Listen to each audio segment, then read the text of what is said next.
Real মাদ্রিদে Vinicius জুনিয়রের ভবিষ্যৎ এখন প্রশ্নের মুখে। নতুন চুক্তিতে সর্বোচ্চ বেতন চাওয়ায় ক্লাব কর্তৃপক্ষ বেশ চটেছেন। স্প্যানিশ গণমাধ্যমের খবর অনুযায়ী তার আর্থিক শর্ত মেনে নিতে রাজি নন প্রেসিডেন্ট ফ্লোরেন্তিনো পেরেজ। স্কোয়াডে সর্বোচ্চ পারিশ্রমিক চাওয়ার বিষয়টি রীতিমতো ধাক্কা দিয়েছে রিয়াল ম্যানেজমেন্টকে। বাজেট নিয়ন্ত্রণে রাখার কৌশলে বিশ্বাসী রিয়াল মনে করছে ভিনির এই দাবি বেপরোয়া। চলতি মৌসুমে ভিনিসিয়াসের পারফরমেন্সও আশানুরূপ নয়। কয়েকটি ম্যাচে তাকে বেঞ্চেই শুরু করতে হয়েছে। নতুন কোচ জাবি আলোনসোর পরিকল্পনায় তার জায়গা কতটা পাকাপোক্ত সেটাও অনিশ্চিত। তার উপর দলে কিলিয়ান এমবাপ্পের যোগ দেওয়ায় নিজের ভূমিকা নিয়ে অসন্তুষ্ট ভিনি।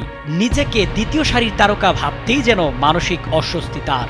এমন অবস্থায় ক্লাব দুটি পথ খোলা রেখেছে, ভিনিকে বোঝানো অথবা বড় অঙ্কের ট্রান্সফার ফি তুলে তাকে বিক্রি করা। সামাজিক যোগাযোগ মাধ্যমে অনেক ভক্তরা মনে করছেন অসন্তুষ্ট খেলোয়াড়কে ধরে রাখার চেয়ে বিক্রি হবে সঠিক সিদ্ধান্ত।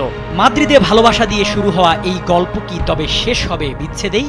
সেই অপেক্ষায় ফুটবল বিশ্ব।